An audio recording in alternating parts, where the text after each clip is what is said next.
Before time began, don't say it. Don't do it. The cube. Yes. He did it. Well, I thought he was going to say something else. Your mom. Okay. Okay.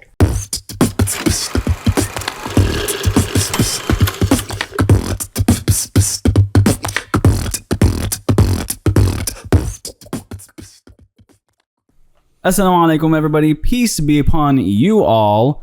Welcome to our very first episode of Real Talk, Deen and Dunya. I am one of your hosts, Mustafa Talib. And I am one of your hosts, Ayman Talib. And I'm one of your hosts, Abdurrahman Talib. And we're excited to kick this off because this show is brought to you by nobody. And coming to you live from the man cave. Oh, yeah. The Cave of Wonders. Cave of Wonders. Lovely. TM. I need to add that to this wall. Maybe. For show. So, Abdurrahman, go ahead and kick us off with our agenda for today. All right. So we want to first make sure you guys know who we are. So we're going to start with some introductions, get to know who we are, like our names. Obviously, we just said our names, but like where we're coming from, like our perspectives. Like who we are, or like what you are, who you are, or what I am. Yes. both of those things. So some background information on us, and then we'll get into why we're here, really, and we'll go from there. All right, so I'll start. You kick us off, yeah. My name is Mustafa Talib. I'm born and raised here in Dallas, and my background is of video production, and I'm happily married for a good amount of time, and I have a couple of kids, and I enjoy movies. I enjoy the outdoors. I enjoy fitness. Long walks on the beach too? Maybe. Those would be nice. Under the moonlight. I don't know. I was gonna do something. Let's take a walk together near the ocean shore. Cool in the Gang. We can talk about that. Nice throwback. Yeah. And yeah, that's pretty much me. Cool. Go. Okay. My name is Abdurrahman Talib. Married actually for 10 years, actually, alhamdulillah, this coming week. MashaAllah. We have 3 children together, alhamdulillah. I'm a teacher by profession. I teach the maths. I also obviously love movies. In fact, I hope to either post a picture or something on one of our social pages, which we'll talk about in a second, about what my classroom looks like. Because if you look at it, if you walk in, it's not like your typical math classroom, like at all. Or any classroom for that matter. Or any classroom. Even a theater class, it won't look like that. Potentially, yeah, you're right. Go ahead, Ayman. Oh, so I am just turned 40, despite popular opinion, and I'm in my late 30s. I graduated to level 40 earlier this year. Congratulations. Congratulations. Alhamdulillah, I've been married now, happily, coming on 15 years. MashaAllah. I'm actually in that weird spot of anniversary because we're between the kitab and the, that's the contract, where you're Islamically married in front of God. And then there's the married in front of people. Yeah, yes. Love that. Yeah, we're in that sweet spot. MashaAllah. We have 6 children total, 5 whom are with us, right? That's always, it's like part of the introduction, right? How many kids do you have now? I have 5. And I'm reminded, I got 1 in paradise already. Alhamdulillah. We lost her during the pregnancy. Yeah. But Allah blessed us with 5 living ones, ranging between the ages I'm not telling you. And but let's just say I have a teenager in the house and I have a baby in the house and everything in between. Lovely. So full spectrum of fatherhood. Exactly. And I'm still learning. It is a learn on the job. There is no book. No, there never will be a book. No, there are books, but they're filled with experiences and advice, but that's about it. There's no manual. You have to do it though. Yeah. And then my education background is in journalism. I love telling stories.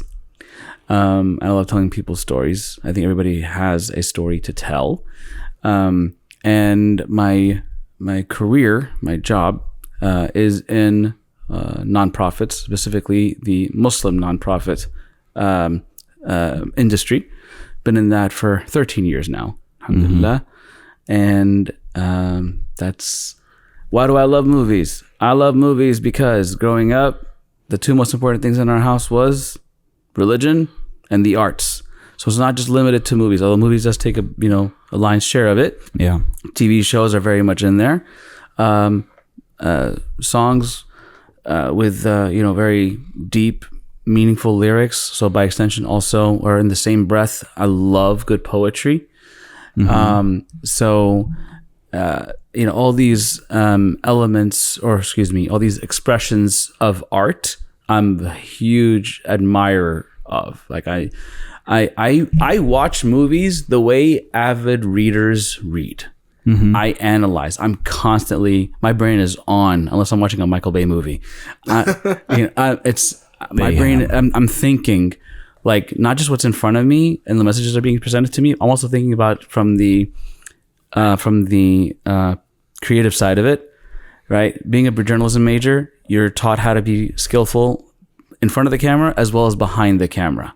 And so I'm thinking about why this shot, why this angle, and then from the script side, why this line, why not another word choice, things like that.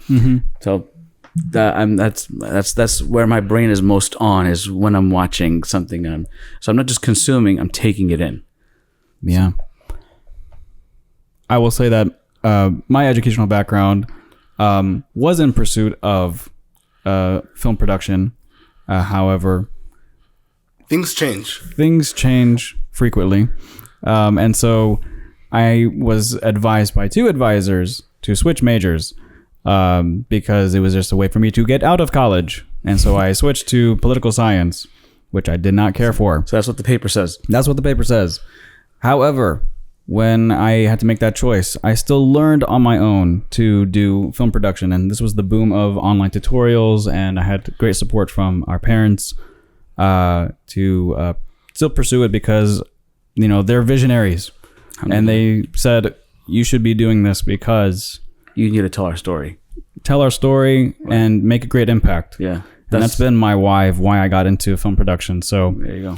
I was inspired by you, Ayman, when you were doing journalism, but I did it from more a creative side, so narrative. And I just and you got your foot in the door, good and early, so that when you finish college, you could actually So right after start your life. Yeah, right after college, like some people.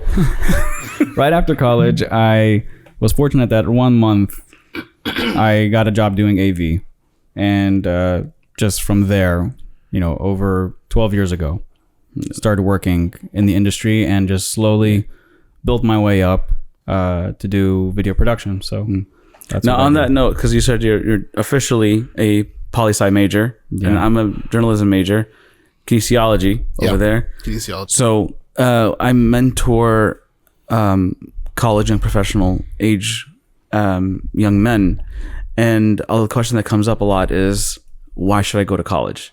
Right? And I'll tell them straight up, half the people you're going to meet in your life are in careers that are not their college major. But the experiences you're going to get, the skill set you're going to develop are going to carry over and transfer. Case in point, I'm a journalism major. I tell stories. That's what I like to do. And alhamdulillah, that's my gift. That's what I'm good at. And I monetize it quite literally. The difference between being a reporter and being a resource development director or resource development, anybody in fundraising, the difference is after you tell a story, I say, give me money. Yeah. That's it. I've opened your hearts, now open your wallets. That's it. Yeah. I mean, the best fundraiser does not sit there and squeeze you, right? By the best fundraiser does it by telling stories. Moves you. Yeah. Absolutely. Aim for the Heart. It's literally the title of one of the books that we were learning from in journalism school was Aim for the Heart. Right. So I will say that my degree, I actually do use it regularly because I'm not just a teacher, but I'm also a coach. Right. And so people in my field of study, they tend to go into coaching, and we're part of the College of Education. So they go into teaching and they go into coaching. They also go into things like physical therapy and occupational therapy. But like, I know, like, for example, like there's at my own campus, one of the coaches on my campus, we went to school together. We were in a class together. Wow. Yeah. Small world. Yeah. Very small world. And I just recently found out, like, I was digging through some old messages. I don't know why like Facebook messages. Something was like, oh, I remember this thing. I wonder if I can find this thing. And I found a message that I had with this colleague, and I was like, what in the world? Like, this is like 12 years ago or something like that. And I was like, we knew each other 12 years ago, and then yeah, So they guest starred in your life, and then they got cast full time. something like that. Yeah, maybe. See, what happened was over here, and invited over here, and then boom. So why do we love movies, right? Is that on the... Yeah, so I think the big, I think we can all agree that the big, those who played the largest or the biggest component of that's our parents, 100%. I mean, Yeah. Bobby used to say, like, your mom used to love Shakespeare. Mm-hmm. She would read Shakespeare, and Romeo, Romeo, wherefore art thou, Romeo? I'm down here taking a piss. Don't do that. I'm down in the bushes. And then, to be or not to be, whether 'tis That is noble in the the quote, that yeah. is the question, whether 'tis noble in the mind to suffer the slings and arrows of outrageous fortune, Or to take arms or to against take the arms against the sea of sea, troubles or sea of by troubles and opposing by- and them. and them. Yeah. And of course, my favorite, this is too heavy. Best line of all Best Shakespeare. line of all Shakespeare. Thank you, Hamlet. Thank you for that. Said by Laertes. So I mean, yeah, definitely our parents. They graced us with entertaining us by exposing movies and TV to us, and that made us love the stories Yeah. and heavily influenced. But being, of course, righteous people that they are, there were edits. There were checks and balances. There were edits made to Actual edits made. from these I movies. think there's a statute of limitations where we can't be like prosecuted for stuff like this anymore. And then later in life, when we would rewatch a film that we watched, in our childhood, and then we go and You have the TV edit, and then you have the mom edit. Oh, This is yes. the mama edit. it was beautiful. Like, and then the realization that was in there this whole time. What is this? And it just changes your whole worldview. Yeah. But for good reason. Like, I still can't believe Mama allowed us to watch The Little Mermaid. Oh yeah. I'll take it a step further. I can't believe that Mama let us watch Lethal Weapon 3 like at All the 9 time, and all the 7 time. and like 3.5 or whatever. That was my first R movie. God, dude. I was 8 years old. Great film. Because the rule was, like, violence, language, hey, don't do that, don't repeat that. Yeah. Right? As long as there was no, SEX. As long as there was no sex and nudity on the screen. I know I said the S word. Not the other S word, this one. Yeah. The other one is the S word. Anyway. As long as that wasn't on the Sean Connery screen. As long as that wasn't on the screen, just do, know better. Right? Because let's face it, it's in real life. I think also there wasn't any alternative. And so they were consuming movies just like everybody else, but they wanted to add the component of this is incorrect. And they made sure that we know that don't do these things. It's not correct. It sounds hypocritical when you say you're watching it and then say don't do it. But that, I think, instilled in us like just that virtue of, being more conscious of like, this is right, this is wrong. Yeah. Because it's in the real world. You have to learn how to filter it. And navigate around it. Yes. Yep. And you were talking earlier about just like how movies they're a form of telling. Obviously, they're more a form of telling stories. Yes. And how important it is that we tell our own stories. Sure. But you were also saying you think of you see things you see things more from a technical side, but you think about why was this thing done? The and there's motivation. that big word. Yeah. The big P. On the word, creative side. the P word, Which is, propaganda. You want to talk about that? sure. Everywhere. Well, so it is everywhere. It is everywhere. So let's talk about let's talk about, we got to know what we're talking about before we're talking about it. So what is propaganda? I'm asking you guys. I do not know the definition off my... We don't have to go with the definition. Just go off and just give me the basic premise. What is You're it? trying to sway somebody's opinion about a certain subject. So that's the end. That's the end Okay. of what propaganda is. So you're showing your. Okay, tell us. All right, that's enough. Sorry. And it wasn't that direction. That question was not directed at you guys. That question was directed to the audience. I want people to think. Propaganda is the systematic messaging and framing of The narrative. Of a narrative. And this is the key point right here. To produce a particular reaction and outcome. That is why Manufactured. it is called programming. Right. Right. Okay. So that when you say certain phrases, certain words, automatically there is already An association or there's associations, there's conflations, there are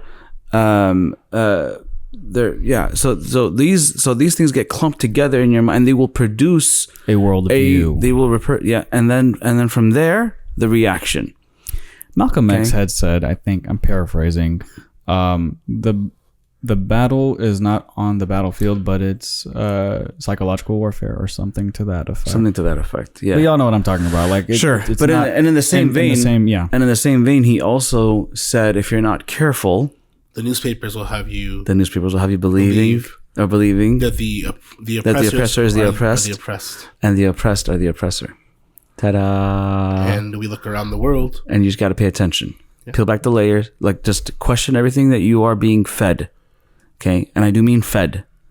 Question everything you're being fed. Peel it back. Treat everything that you're being taught, that you're being told in the media, whether it is news or television and films, everything. Okay, especially if it is from the man, right? If it is from the if it is from the overwhelming the mainstream, the status quo. Treat it as if you are a lawyer that is cross-examining a witness. Right. Don't take everything as face value. Don't consume it. Hear it. Okay, you detected it. I got it. I heard you. Okay. Now, but make them but don't buy into it. Make them qualify it. I remember in sophomore college, I think. Okay. There was a course we had to take for English 2. It was subtitled Question Everything. Or everything is a question, something to that effect. But that's within the context of everything that you've been brought up with, question it. And that's not a good thing. That's not a good thing because actually, I mean, so this is part of the why young people are questioning the entire premise of needing to go to college. It's gone way too extreme on both ends. Yeah, because what's happened is that it's polarized, but that's the nature of our world nowadays. Because the last couple of decades, there's been an actual shift in the way in higher education. It has basically educators were pushed out, thrown out, whatever word you want to use, over some time, and in those positions, that vacuum was taken up by business people, and it was about the bottom line. Okay, having certain end results. Yes. Now, and so between that and also having the postmodern thought, that was founded by John Locke and a few centuries ago, and it's just evolved and mutated into this thing nowadays where the self has now become the center of the universe, right? Me, myself, and Irene. Yeah. Right. And so instead of God being the center of your life, or God being the center of the universe, or or what is best for society is the needs of the many. We hear this from Star Trek, right? The needs of the many outweigh the needs of the few or the one, right? This was in television just a few decades ago, right? Now it is all about it's me first, me, myself, and I. This is from an Islamic paradigm, postmodern liberalism is the modern manifestation of what Allah subhanahu wa ta'ala says in the Quran, أَفَرَأَيْتَ مَنِ اتَّخَذَ إِلَهَهُ هَوَاهُ. Have you not seen the one who takes their desires as their God? This is what's being pushed. This way of thinking, this ideology, this paradigm is what's being pushed in universities, in movies and television and songs and literature, all art forms. Okay, it's all there. This is right? propaganda. So when we, but the fact of the matter is the arts are always going to be a part of human life. This is part of the tapestry that's what makes human life human. It's what makes life worth living. I like the bumper sticker where it says, "Earth without art is eh." It's exactly right. Yeah. Okay. Yeah. You look at, the great Sahaba. Umar radiallahu anhu was a great admirer of poetry. Right. He said, like, there's a lot of wisdom. There's a lot of deep, especially with the Arabic language. I mean, that's another subject by itself. Okay. But what message is being promoted? What message is being propagated? Right. There's wisdom there. There is deep-seated knowledge that's there. And it takes you places if you contemplate, and if the art itself comes from a good place, right? But if it doesn't come from a good place, this is where you have problems. And this is why you need to, like, in this world, honestly, I'm speaking as somebody who has I don't know how many movies. Okay, it is probably Over best 9,000. Okay, it is probably best to shut it out. Okay, but if you want to, but the reality is, if you want to relate to people, you want to be relatable, if you want to be viewed as one of the society and not just shun yourself and live in a cave somewhere, okay? Cave of Wonders. Back to the cave, This is called going full circle. So you have to be able to engage, and part of the engagement is putting on those goggles, putting that lens. It's like, yeah, this is reality, okay? But when I have that lens on, I can identify this is what is good and wholesome. This is what is not. This is what I can emulate. This is what I can take in, and this is something I should completely negate. Don't let it in, right? Avoid it. Find an alternative. And so I think to properly switch to, why are we calling this Real Talk, Deen and Dunya? So we already talked about the real stuff. Haha. Now it's... You see, it's REEL, which is like cinema reel. Yeah. And so, you touched on it, which was, the self being at the center of the universe. Yeah. And then shifting it to being Allah subhanahu wa ta'ala. And by the way, it is a scientific fact that you are not in the center of the universe. Yeah. And so shifting it, right, knowing that in everything that we should be doing, God, Allah, is supposed to be in the middle of all that, the basis, the foundation. And so let's start talking about that, like, in terms of expression in art, drawing from the source. Okay. The source. Where are we supposed to go? So there's the source, and then there's how does the source present? I would like Abdurrahman to talk about this. Okay. Is it a hadith that talks about Allah's beautiful and loves beautiful things? Yes. Al-Wadud. No. Oh, he's the love. Sorry. Well, that's another thing. But what you're talking about is in Allah jameel yuhibbul jamal. Yeah, that's what it is. In Allah jameel yuhibbul jamal. Yeah. Allah is beautiful and He loves beautiful things. Yes. And so I bring that up just because when we talk about art in all of its form, whether it's movies, television, poetry, there's beauty to be found in it. As you said, Calligraphy. Yeah, that's a great example of actual, like, of literal art. Something that is aesthetically Expression of art. Thank you. I'm having a hard time with what are those things called? Words. Words. Are you sure should be doing a podcast? A codcast? Yet another podcast. Yet another podcast. A little closer to the mic, please. Yeah. So what I was gonna say is just that with these different art forms, I think the biggest thing to keep in mind, as we've already been touching on it, is how do we view it from a lens of God-centeredness, and where we choose to spend our money with our art says a lot about maybe how God-centered we are. Because you can say one thing, but your actions speak, otherwise. Right. Right. And so, like, if you are somebody who says, I'm going to support movies or stories that focus on Piety. Yeah, okay. I was gonna just say like something that's just good natured, whatever. Okay. Something good and wholesome, and yeah. with a positive message. Right. Let's see how well those movies do in the industry. Oh well, it's not Passion of the Christ. If you'll excuse me, it's not as sexy as That's exactly right. as Transformers or something like that. Yeah. And I'm a diehard Transformers fan, but but it's eBay. Do you have these in a size 132? Before time began, Don't say it. Don't do it. The cube. Yes. He did it. Well, I thought he was going to say something else. Your mom. Okay. Okay. Continue. Okay, back to the source. Back to the source. And so where we choose to put our money says a lot about, again, how God-centered we are. Yeah. How and where we have priorities. Right.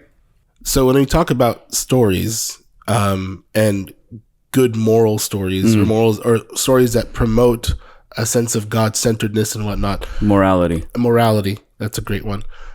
We there's no way to avoid talking about the source, right? The source, which is the Quran, right? As we say, kalam Allah. This is the words of Allah Subhanahu wa Taala. Yeah. And like the actual verbatim words of God. Yeah, and I might get into some trouble for saying this, but he's unrivaled in his storytelling. Why would that be? That's exactly what it is. No, I get that, but it's just like, is it becoming to say that he's a storyteller? Right. That Allah's a storyteller? Well, I would. No, actually, I take that back. Allah says. Yeah. Allah literally says that I am a storyteller. I'm going to give you the Royal best story. we. Yes, Yeah. I'm going to give you the best story. Yeah. And the story of morality. And why? What does the end of the verse say? Why? He tells us why. He bothered to tell us why. The answer is لعلكم تتفكرون. لعلكم تتفكرون. So you can think. Yeah. I was like, hold on. Alif Lam Ra, Tilka Ayatul Kitab Mubin. And then fast forward to the ayah. It's right there, like the second, third. So that you can think about it, so you can ponder. It is not a story for entertainment only. It is not just for facts. It's not facts only. Although it contains those things. Okay, it is all these things, but these are all byproducts. The product is, the purpose of it is to make us think, reflect, and relate. I think that's probably the most important factor. And I would go one step further. It's to know Allah. Yes. That's deep. And I'll take it another step. Whoa. So we have Quran, but at the same token, you have to have the Sunnah. Yes. The Hadith. Yes. Because we know we can learn from Allah, but then the Rasul ﷺ showed us how. Was the living embodiment of it. Yes. As he had said, Yeah. I was sent to perfect manners, Right. morality, character development. Yeah. Perfect. Not bring it. Perfect it. Because manners. people already it. had it. The Arabs already had it, and the other peoples of the world already had it. So when Islam came to them, Islam did not come to replace their culture. It enhanced it. That's all it did. Whatever good they had, keep it and make it grow. Whatever is opposing Islamic principles and fundamentals, that has to stop. Right? There were practices in the Arab culture before Islam that had to come to an immediate halt, and Islam did that. And the same thing happened in other cultures when Islam came to it, and those practices stopped. And whatever practices were good were used or elevated, right? Where so it happened first with the Arabs because subhanAllah, but geopolitically. Right, and I'm gonna quote Sami Hamdi on this. Right, the Quran is a political book. If you read the Quran as a political book, it will blow your mind. Okay, because what is politics? Politics is the science of Mr. Poli-Sci major over here. It is. I forgot most of it, but it is the science of human relations.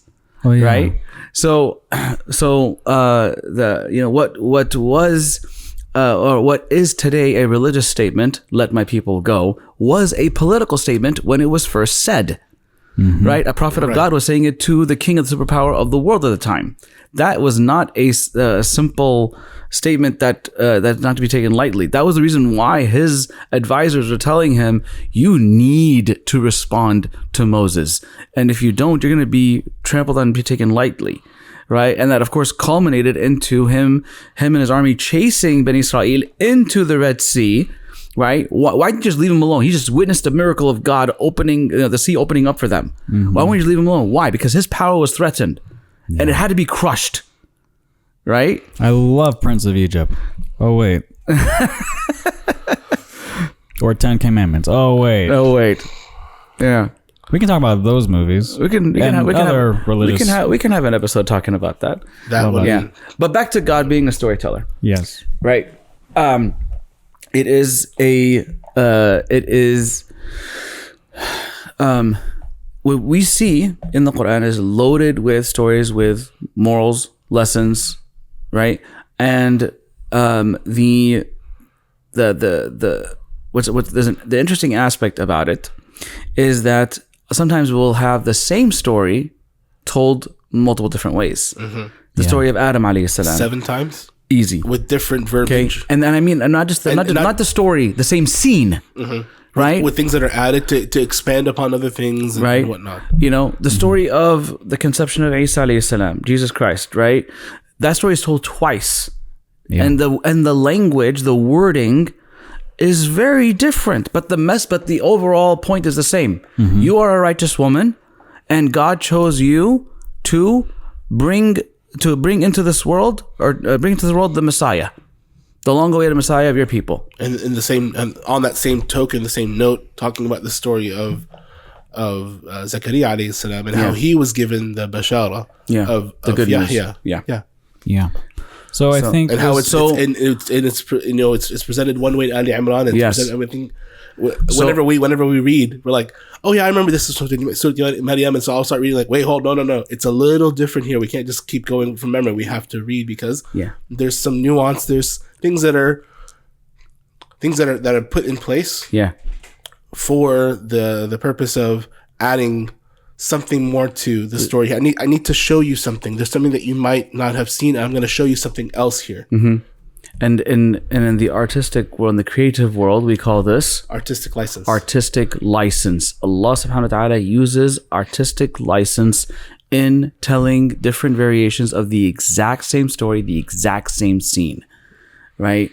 context. If you read the Quran from beginning to end, the very first time we ever hear about the story of Iblis, for example. Well, I call it the story of Adam, but go on. Right. Okay. No. You're right. You're absolutely right. But it's like فَسَجَدُوا إِلَّا Iblis, right? Yeah. And then it's like They all prostrated except for the Iblis. Iblis. Yeah. And then it's like all of a sudden he's not there anymore. Like, what just happened? And then it comes back a few later, in that page. But in other places, there's a conversation. There's a whole back and forth, and Iblis swears by the majesty of Allah subhanahu wa ta'ala and says, you know, this perfect creation that you made, here's what I'm going to do to them. Yeah. And that's a whole like, here's how you should live your life if you're trying to avoid Iblis. Exactly. Because here's what he's going to do to you. Yep. Reverse psychology. Not just that, he is your open enemy. So treat him as your open enemy. And those are verbatim the words. It's like, and when you think about it like that, And Aduwan Mubin, and not just that, he's an open enemy. Why was Satan damned? And he was in the very presence. You have to understand this. He knows, he believes La ilaha illallah. And he is the biggest kafir. He swore by the majesty of his creator. Yeah. And but he's the biggest kafir. Why? His arrogance. Well, go to the heart root of it. I mean, it is the arrogance, but what was his arrogance contesting? What would he not let go of? What is he literally going to suffer eternal damnation and suffering and torment in the hellfire for? It is because God told him to do something that his logic led him to another conclusion. قال أنا خير منه. قال أنا خير منه. Why are you better than him? Because you created me from fire, you created him from clay. Fire is better than clay, therefore I'm a racist. And boom. I mean, he didn't actually say that, but that's the... I like Imam Siraj had said that once. He said, the first racist ever was Iblis. And all he had to do was say, yo, Allah, I'm sorry. My bad. Okay? Yo, I fuck screwed it. this one up. I screwed this one up. I shouldn't have said that. Yeah. You know, and I'm sorry. Okay? And he is from the jinn. So it's not like, you know, there's an entire species or creation that is making mistakes out there, right? He knows about Tawbah. He's in the highest level of Jannah because he did so good. Because he was so good. Yeah. He was elevated to the status of the angels. Okay? I do want to touch on one point. Also, Allah offers us perspective. When you look at certain stories from a purely dunyawi, this material world perspective, stories like Ashab al-Ukhdud have a tragic ending. Translate that. Can you... Ashab al-Ukhdud, the people of the trench. Right? The Boy and the King. Like the animation, that animated movie that we grew up We're on. talking about kids, like, you mentioned it earlier, there weren't many options for us, and I would be like, excuse me, sir. There was a few. They were heavy. Yeah. Heavy hitters, dude. The Boy and the King. Fatih Sultan Muhammad. Oh, man. And then you can't forget the Boy Scouts. It's a Muslim Scouts adventure. We grew up on that stuff, man. Amazing. You know? Astrolabe. Actually, pictures. Shout out to them, Ella. War. It's fantastic. So when you look at that story, it's purely who won? The king. Who lost? Who died? The boy. The boy and the entire population. The entire population that believers. choose to believe in the face of death. Okay, But they won. but now, so when you look at it from that perspective, right? But Allah tells us in Surah Al-Buruj that they're the ones who won. The ones who chose death. The ones who were thrown into the fire. The ones who jumped into the fire, actually. Right? They won. SubhanAllah. And that's what makes storytelling such a powerful tool in creating an impact for generations on end. Yes. And I think the medium of TV and film take it to the next level of experiencing it and to embody those stories so that they are on the tip of our tongues to relate to others when we quote left and right, and we also feel those experiences, Right. relive them. And I think it's amazing. So, and that concludes this first episode. I hope y'all enjoyed it. If y'all did, give it a thumbs up and don't forget to subscribe. Make sure you hit that post notification down below and also leave a comment to let us know what topic we should touch on for a future episode. Or if there's lines we want to include, or if you want us to impersonate or do, And don't forget to follow us on our socials. Yes, do that too. all on Instagram, Facebook, and of course here on YouTube. I am one of your hosts, Mustafa Talib. I am one of your hosts, Ayman Talib.